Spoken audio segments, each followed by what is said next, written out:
네, 안녕하십니까. 인사드리겠습니다. 일단 아까 그 사회자님께서 소개를 해 주셨는데요. 일단 저의 배경을 좀 이해를 하면 이 원고가 이제 왜 이렇게 나왔는가를 이해를 하실 겁니다. 우리가 지금 그 ESG 평가와 관련해서 언론의 가장 큰 문제가 신뢰성과 투명성이 부족하다라는 얘기가 굉장히 많습니다. 그러면 저는 이제 그 교육행정 중에서도 교육행정과 평가를 전공해서 교육행정 평가를 하고 기간평가, 프로그램 평가를 이제 설계를 하고 직접 평가도 하고 해서 개발은에 한 15년 있으면서 거의 10년 정도 평가를 했더라고요. 그 외에 또 인사평가, 학생평가까지 하고 지금은 이제 신한대학교에 와 있습니다. 이 이제 ESG와 학회와 관련해서 제가 접근할 수 있는 거는 이제 환경 쪽과 S, G가 다 되더라고요. 교육, 사회 및 행정라고 이제 환경 해가지고 얇지만 그렇지만 가장 제가 접근할 수 있는 거는 이제 평가 체제인데 이 평가 체제가 어떻게 되고 있는가를 그것을 이렇게 이제 보려고 노력했습니다. 보려고 노력했는데 안 보이는 것들은 왜 그럴까? 아직 평가 기관에서 이 평가의 그 투명성이 부족하다고 비평가 기관에서 계속 얘기하고 있잖아요. 그래서 이러한 것들이 아주 구체적으로 설정이 안 되고 있구나. 앞에 선행 발표자들께서 말씀하신 것이 아직 목적도 제대로 설정해야 된다라고 이렇게 말씀하시는데요.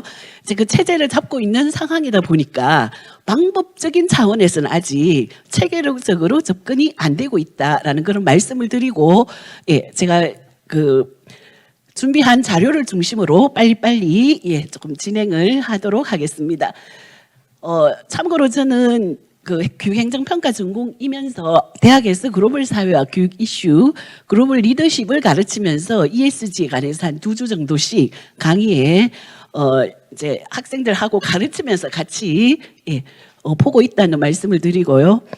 유엔의 지속가능 발전과 관련해서 ESG가 이제 하나의 수단으로 추진되고 있고, ESG가 특히 기업에 있어서는 평가 결과가 투자와 연결되다 보니까 그 회사의 지속 가능성하고도 연결되어 있어서 평가는 제대로 이루어져야 된다라는 그런 얘기를 하고 있습니다. 저 옆에 보면은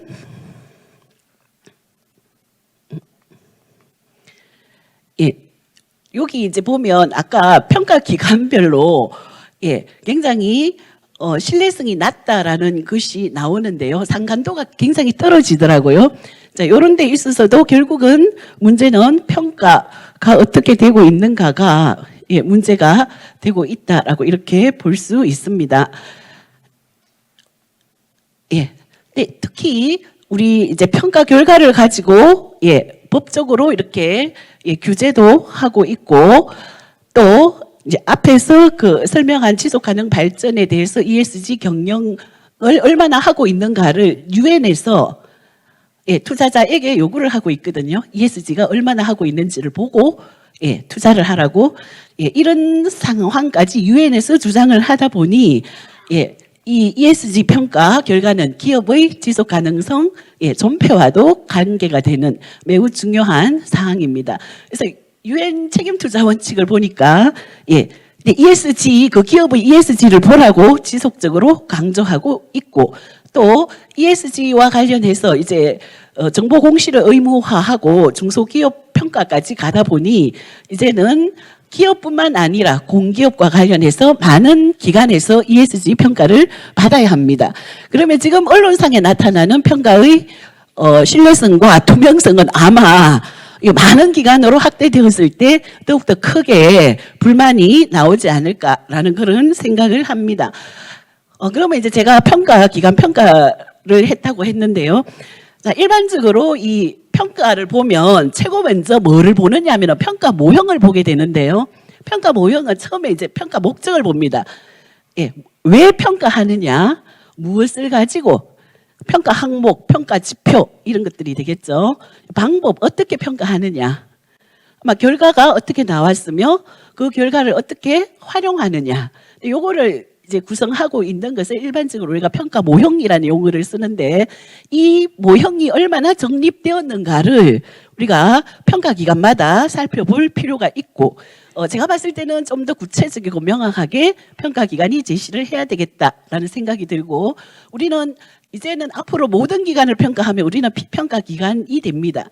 그러면 평가 기관의 이러한 평가 모형은 제대로 정립될 수 있도록 우리가 요구를 하는 것도 그 사람들의 평가의 책무성을 높이는 그런 역할을 하게 된다라는 말씀을 드리고요.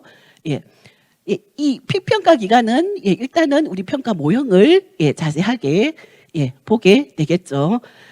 그 다음에 이제 저희들이 평가에서 이제 단계별 평가 모형이 있는데요. 이 단계별 평가 모형은 요 5가지를 가지고 평가를 보면 제대로 또 안 보여요. 그래서 구체적으로 한번 들어가 보자라고 해서 평가 기획 단계는 어떻게 하느냐, 그 평가 기관이 기획을 어떻게 하느냐, 자체 평가는 어떻게 하느냐, 서면 평가 어떻게 하느냐, 방문 평가 어떻게 하느냐, 결과 보고 어떻게 하느냐, 결과 활용 단계까지 어떻게 하느냐를 구체화시켜 주셔야 돼요, 평가 기관에서. 그러면 그 구체화된 걸 가지고 피평가 기관은 준비가 되는 거죠. 그래서 그러면 이러한 이제 평가 단계별 모형이 있고, 그러면 예를 들어서 ESG를 기업에서 제대로 하라고 ESG 평가가 들어가거든요. 그러면 ESG 평가 기관은 평가를 제대로 된 평가로 평가를 해줘야 된다는 거죠. 그러면 여기서 한 단계가 더 필요하다는 겁니다. 그게 뭐냐면 ESG 평가를 제대로 해달라고 평가가 들어가는 것을 메타 평가라고 합니다. 그래서 제가 이제 처음에 학교 평가의 메타 평가를 준거를 개발했어요. 평가를 한다고 지표를 너무 많이 설정해 놓고 학교에 가니까 선생님들이 수업을 자습시키고 학생은 자습을 하고 선생님은 수업 준비하고 있더라고요. 그러면 그거는 잘못된 평가죠. 교육을 잘하라고 평가를 하는데 학생 자습시키고 평가 준비한다면 그 평가 지표나 평가 체제가 제대로 됐나를 검토해 봐야 됩니다. 그래서 평가 체제가 제대로 가고 갈 수 있도록 평가를 해줘야 되는데, 이거를 평가에서는 메타 평가라는 용어를 쓰게 됩니다. 그래서 메타 평가 방법도 여러 가지가 있어요. 몇 가지 준거를 설정해서 하는 방법이 있고, 저는 이제 요 단계를 가지고 메타 평가를 했는데요. 기획 단계 제대로 했나? 요 단계별로 설정된 준거를 설정하고 이것이 제대로 평가가 되었는가를 평가해 보니 평가 기관이 제대로 하는데 가장 강력한 도구가 되더라고요. 그래서 평가 단계별 메타 평가 모형을 이제 개발을 했는데, 제 개발할 때 세계적으로 저는 제 아이디어였어요. 이거를 먼저 보지 않고 평가를 하는데 교육 활동을 안 하고 평가 준비하고 학생은 자습시킨다. 이거는 아니다라는 아이디어로 이렇게 착안을 해서 이쪽으로 논문을 써야 되겠다라고 자료를 찾아보니 굉장히 많은 자료가 있었습니다. ERS 준거가 있었고, 요거는 메타 평가 기준이에요. 이제 박사 논문에 이제 다 소개되어 있는데, 요거는 영역별로 했고, 제시 준거가 또 굉장히 많이 쓰이는데, 요거는 프로그램에서 평가를 하다 보니까 요거를 많이 쓰는 것 같아요. 프로그램 평가는 규모가 기관 평가보다 약하기 때문에, 작기 때문에 4개 정도 설정해가지고, 영역을 4개 설정해서 30개 준거로 평가하고요.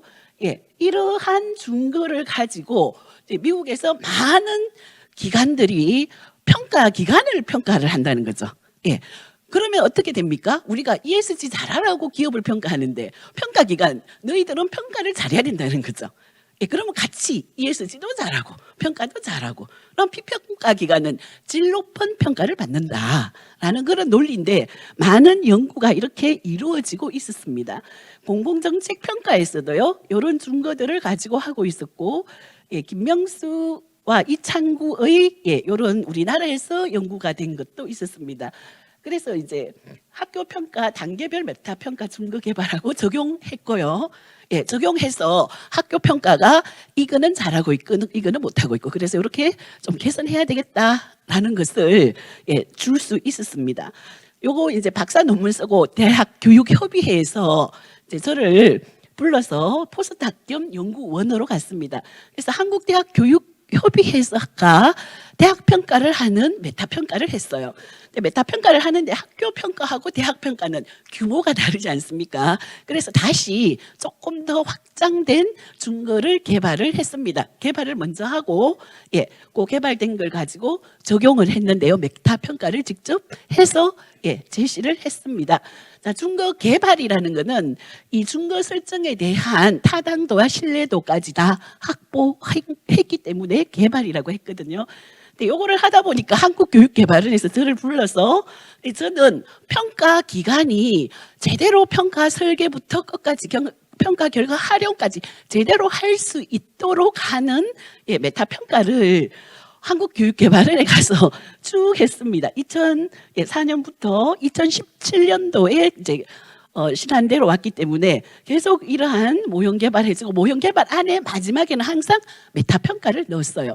아까 제시 준거가 있었는데 거기에서는 이제 어떻게까지 얘기하냐면 평가 기간은 평가의 책무성을 평가를 한 이후에 마지막에 이 평가는 이런 평가다라는 메타 평가 결과까지 제시를 해라. 그래야만 그 평가 기관으로서의 책무성을 다한 거다라고 이렇게 주장까지 하고 있습니다.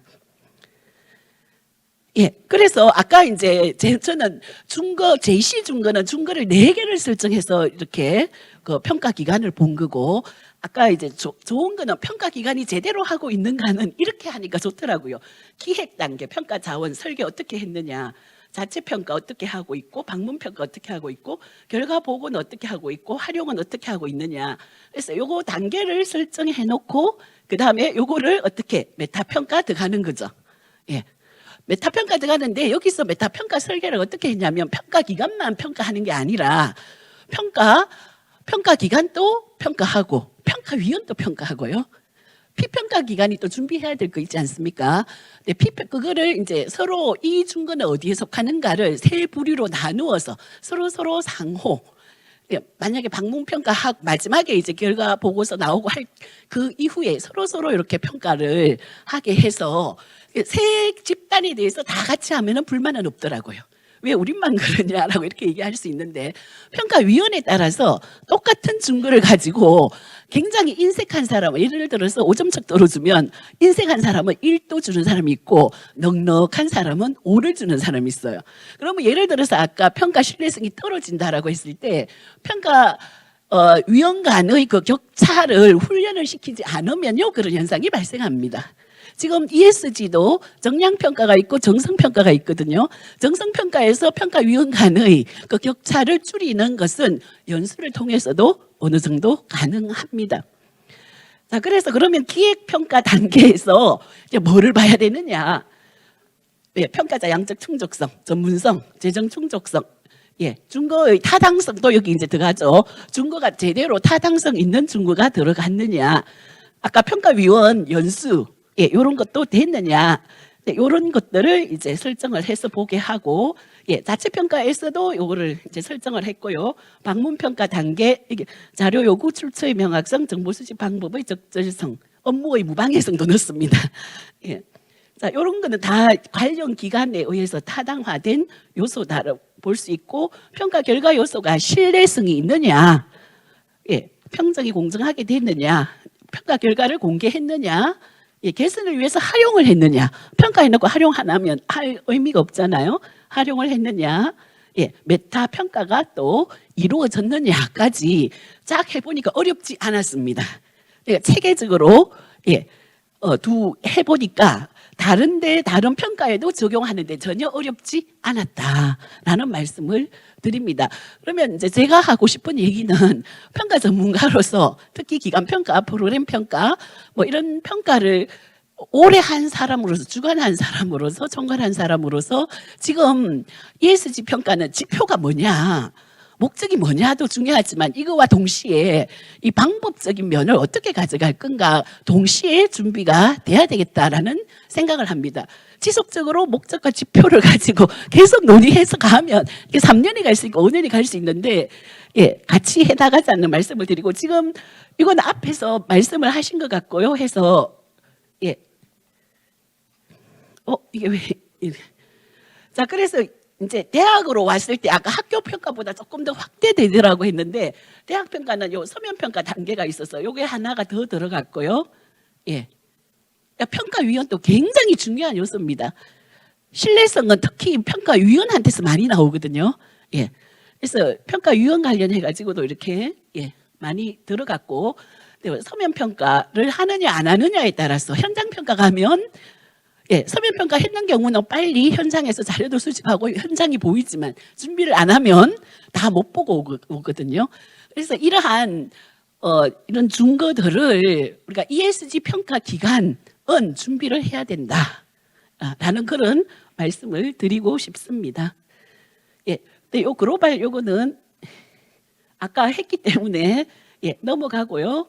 일단 여기 내용이 뭔지를 알아야 그다음 또 얘기도 될 것 같아서 중견 중소기업은 좀 축소된 형태의 예, 진단 항목이 나왔습니다. 그러면 제가 이제 이런 평가와 메타 평가 논리로 ESG 평가를 보려고 노력했는데요. 자료를 막 구하려고 하는데 투명성이 아직 굉장히 약합니다. 아주 러프하게 이렇게 제시되고 있는데 한국 기업 지배구조원이 한국 ESG 기준원으로 바뀌었더라고요. 서스틴 베스트는 조금 이렇게 소개는 하고 있는데 그 단계 가지고는 안 된다. 아까 제가 보여준 그 단계까지 가야 된다라는 생각을 하고 또 이 해외 평가는 아까 앞에 교수님께서 설명을 해서 요거 파트는 또 넘어가도록 하겠습니다. 그러면 ESG 기준원은 어떻게 하고 있냐? 목적이 진술되어 있고요. 예, 조직도 보니까 4개 팀으로 이렇게 되고 있고 위원회도 잘 구성되어 있습니다. ESG 정보 분석 센터도 있고 예, 그나마 이제 국내 기관 중에서는 잘하고 있다는 그런 생각이 들었고 예, 2022년 9월 달에 바뀌었다고 합니다.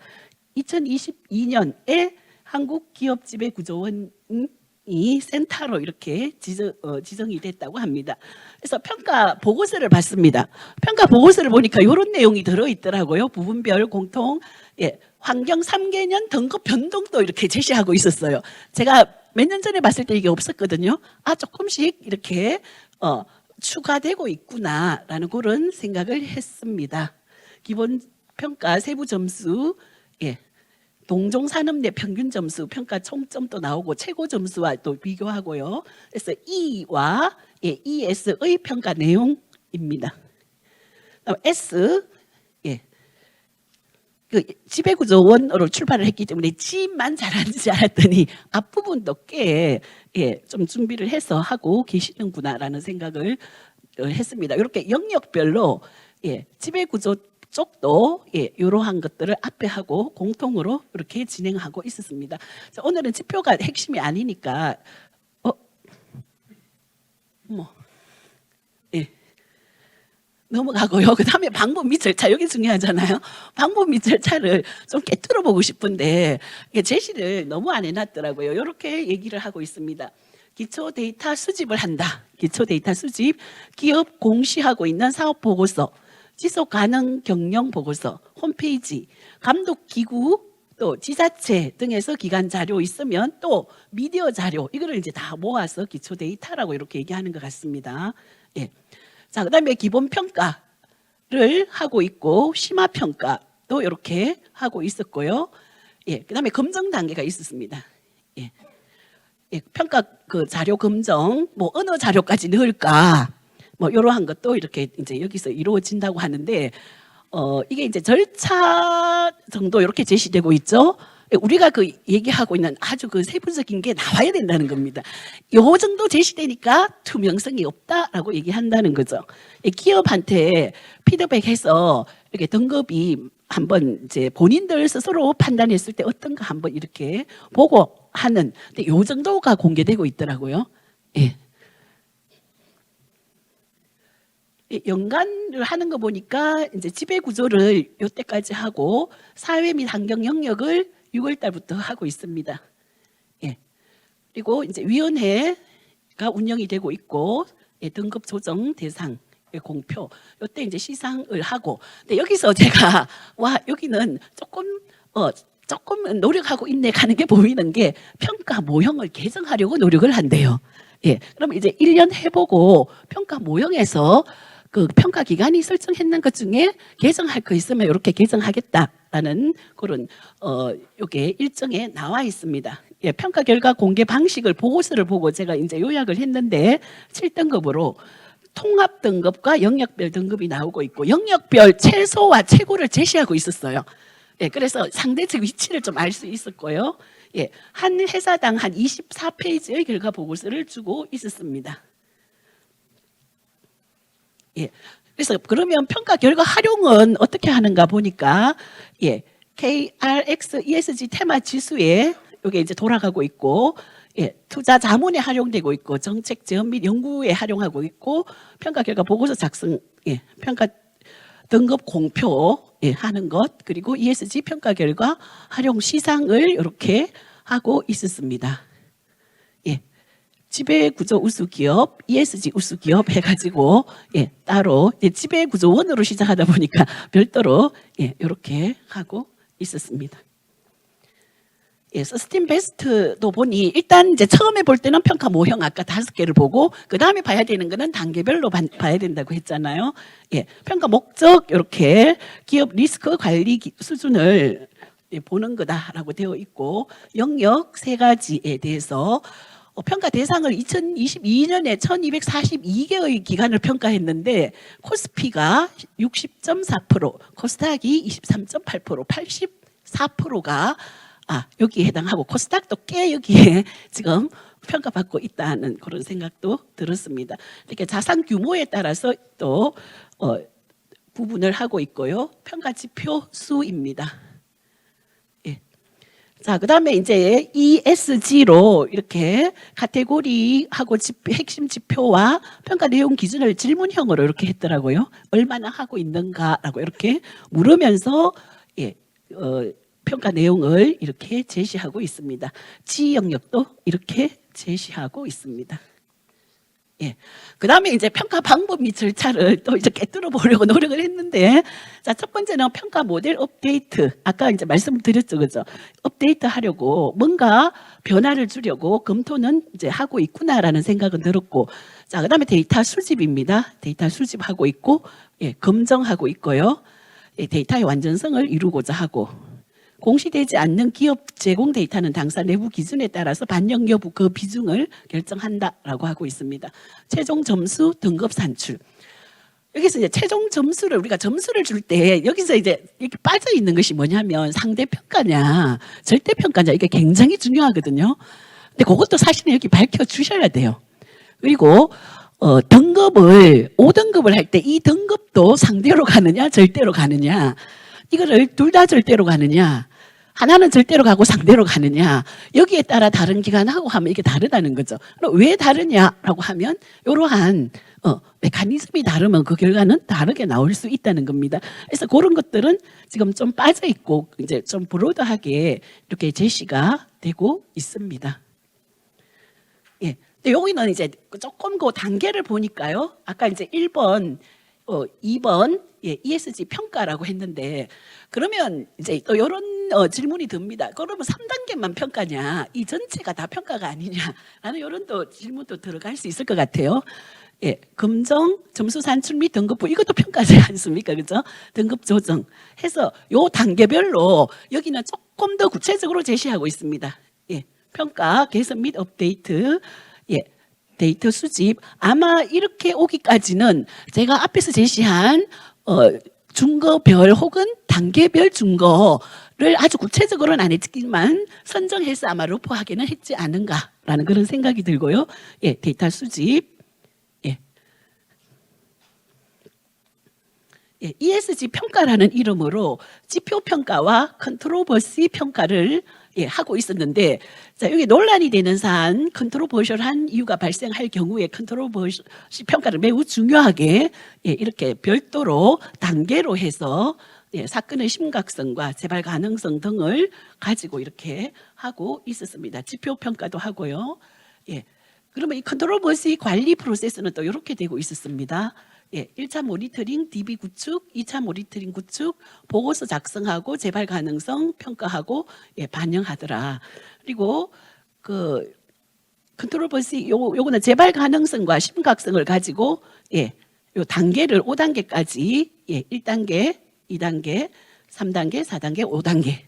그래서 재발 가능성과 심각성이 높다 하면은 레벨 5단계의 컨트롤 볼시를 가지고 있다라고 하고 이거를 평가에 반영을 하고 있었습니다.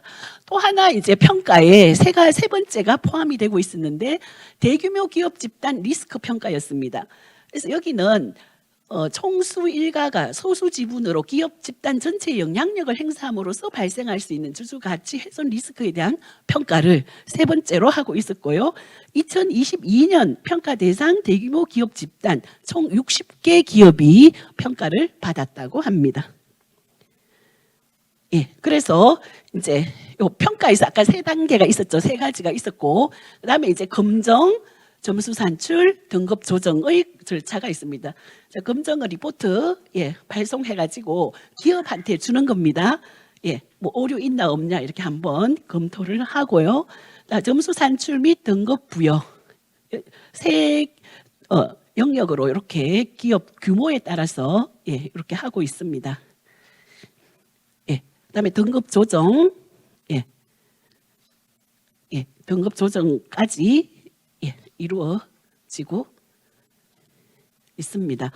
그러면 평가 결과 공개를 어떻게 하고 있느냐를 아까 앞에 있는 기간처럼 똑같이 이렇게 보니까 비슷비슷한 수준으로 하고 있었고 등급의 의미, 7개 등급의 의미와 2022년 하반기 비중 이 오른 단계로 나타났습니다. 자산 규모와 규모 등급, 전체 등급 이렇게 나타났고요. 자, 요거는 아까 앞에서 두 분께서 계속 강조를 하셔서 저도 이제 공부할 겸 해서 봤는데 이거는 넘어가도록 하겠습니다. 자, 그다음에 이제 그 특징을 그냥 묶어 보니까 자, 기초 데이터 이제 수집, 공시 자료 아까 이제 말씀드린 것, 요 정도 하고 있더라. 데이터 검증도 거치고 이제 점수 산출에 또 가중치도 고려하더라고요. 근데 가중치 주는 것도 사실은 피평가 기관한테 다 공개가 돼야 되는 거죠. 등급도 어떻게 하느냐, 절대냐, 상대냐, 정성 평가, 그 편차는 또 어떻게 보정을 하느냐, 이런 것까지 다 사실은 공개가 돼야 됩니다. 등급 조정은 기업 피드백에 했고요. 공개 방식은 통합 등급, 영역별 등급, 총평 이렇게 발표하고 있었습니다. 그래서 크게 이제 제가 봤을 때 평가 기관에서 제공하는 수준에서 평가 방법을 평가 과정에서만 이제 고찰이 되고 있구나. 방법 아주 세부적인 게 전혀 잘 안 나타난다라는 이제 말씀을 드리고 세부적인 평가 방법에는 접근이 불가하다. 정량 평가, 정성 평가, 빅데이터 분석, 상대 평가, 절대 평가 그죠? 이러한 것들이 어떻게 이루어지는지 알아야 투명성이 강화됩니다. 피평가 기관에서 평가 기관, 평가 결과에 대한 신뢰성, 투명성, 전문성, 객관성, 책무성. 근데 책무성은 아까 제가 평가 기관의 책무성은 뭡니까? 질 좋은 평가로 평가해 주는 게 그게 평가 기관의 책무성입니다. 그래서 문제 소지가 발생이 되고 있는데 저도 이제 이 자료를 검토하기 위해서 인터넷을 찾아보니까 기업 단위로 불만이 많이 나오더라고요. 지금 교육기관 전체에 하려고 하고 있고 공기업 이게 다 이렇게 하면 이 체제가 갖추어지지 않는 한 엄청난 또 문제화가 사회 문제화가 될 수 있다라는 그런 생각도 듭니다. 평가 과정에 대한 메타 평가라는 것도 이제 제시되고 있지 않고 메타 평가라는 것을 두 보고서에 한 단어도 없었어요.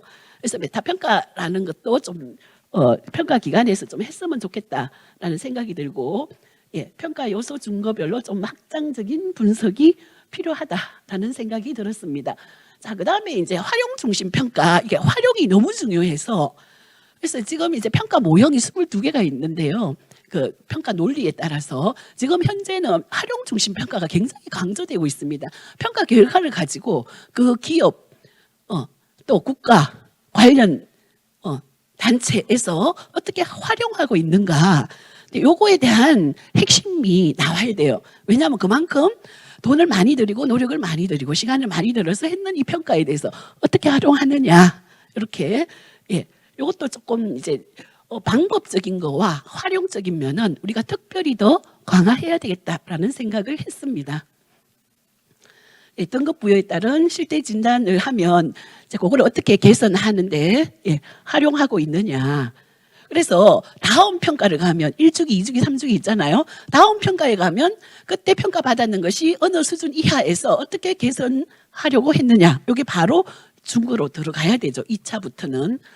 예, 은행 대출이 제한 이제 요 결과 가지고 하고 있고요. 자문도 활용하고, 예, 아까 앞에서 그 최대하고 최고하고 최저의 상대적 위치를 고른 주는 데가 있었는데요. 이런 것도 조금 필요하겠다라는 그런 생각이 듭니다.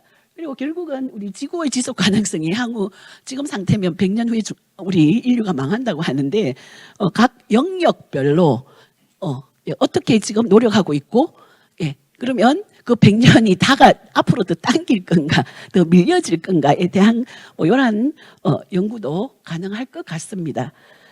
그래서 이제 제가 평가 기간에 평가를 평가도 하고 매뉴얼도 만들고 메타평가 매뉴얼도 만들고 하고 또 논문도 이제 메타평가 논문도 쓰고 하면서 이런 생각이 들었습니다. 지금 현재 계속 얘기가 되고 있는 것이 투명성 확대가 필요하다. 이거는 많이 나와요. 많이 나옵니다. 예, 그러면 제가 앞에서 우리가 제공해야 될 것들을 제시했는데 안 되고 있다는 거죠. 예, 신뢰도 제고. 이거는 뭐예요? 평가위원. 평가위원이 제대로 평가하도록, 특히 평가위원은 정량적인 거는 그대로 숫자로 평가 가능하지만 정량적인 거는 데이터가 맞느냐 확인하고 정성평가는요 굉장히 달라요. 예를 들어서 이제 대학 평가할 때 만족도를 평가해가지고 10% 넣었는데 와 그거는 지역에 따라서 편차가 나더라고요. 그 지역민의 그 성향이 있잖아요. 예, 어떤 지역은 확 낮게 주고 어떤 지역은 높게 주고 그러다가 나중에는 뺐어요. 이러한 것들을 지속적으로 이렇게 봐가면서 평가 기관이 제대로 객관적으로 평가가 되도록 노력을 해야 된다는 거죠. 예, 객관성, 책무성. 평가 기관은 책무성이 매우 중요하다.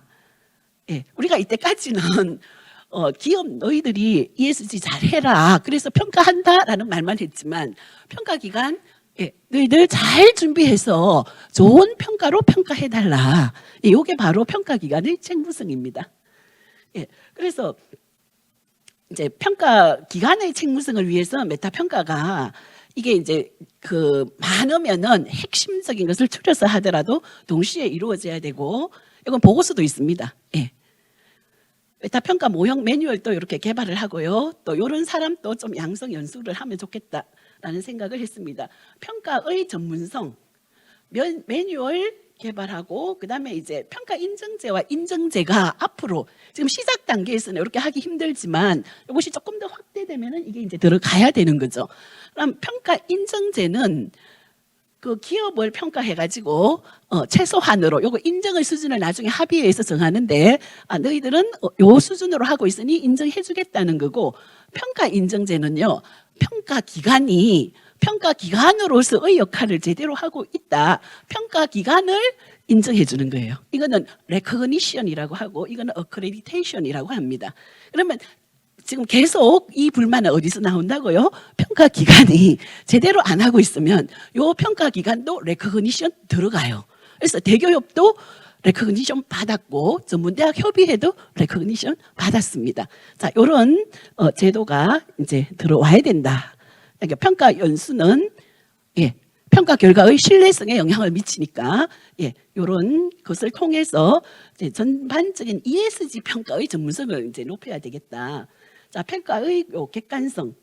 예, 요 우리가 지표를 할 때 저희들은 이런 걸 많이 활용했거든요. 공통 지표와 좀 성격이 다른 경우에 차별 지표. 예, 이런 거를 또 활용할 수 있는가도 한번 검토해 볼 필요가 있고 평가 기관별 평가 결과 차이가 나는 것, 예, 이런 것도 예, 좀 표준적인 매뉴얼을 하되 차별 지표가 반드시 들어갈 거예요. 그러면 차별 지표는 어떤 것으로 할 건가에 대한 예, 논의도 필요합니다. 그래서 결국은 제가 이제 그 논문도 이제 몇 편 읽어보니 결국 이것은 연구 기반으로 가야 되겠다. 예, 뭐 평가 결과가 나오면 그 연구를 해가지고 그것이 가지고 있는 의미, 데이터가 가지고 있는 의미는 이제 연구를 해서 예, 이제 평가가 돼야 된다라는 그런 생각을 했고요. 예, 연구도 지금 모든 체제가 연구를 통해 가지고 나올 수 있기 때문에 앞에 있는 것과 똑같은 논리로 연구 기반 ESG 평가가 되어야 되겠다. ESG 평가는 환경, 사회, 지배구조, 성격이 다른 것이 3개나 들어가 있으니 아주 범위가 광범위합니다. 근데 결국 이게 연구 기반으로 안 들어갈 수가 없겠다라는 그런 생각을 합니다. 그다음에 이제 저를 여기에 ESG 학회에 데리고 온 이유가 ESG 학회의 ESG 평가를 어떻게 할 건가에 대한 제안을 좀 받고 싶지 않았냐라는 그런 생각을 하는데요. 아까 이제 말씀드린 그 기관 평가 인증 도입. 그러면 이제 그 기업을 기업 그 평가를 하면 우리 대학 교육 협의회도 그런 거를 해요. 인증을 해주고 그 다음에 등급이 뭐다 이렇게 해주거든요. 그러면 이제 최소한의 기준을 넘어가고 있느냐 하는 것을 이제 보는 요것도 이제 요거 도입하려고 하면 또 전반적인 연구를 체제를 만들어야 되니까 연구가 돼야 되고요. 아까 그 얘기한 평가기관이 임의로 설정해서 평가하고 결과를 내더라 아니라는 거죠. 그 평가기관으로서 평가받아서 인정을 받아야 되는 이러한 것도 우리가 할 수 있는가도 한번 볼 수 있을 것 같아요. 왜냐하면 저는 이제 여기 와서 저는 부족하지만 너무나 훌륭하신 분들이 각 파트에 너무 많으셔서 힘을 모으면 이러한 것도 연구를 통해서 시스템 만들 수 있지 않을까라는 생각이 들고요.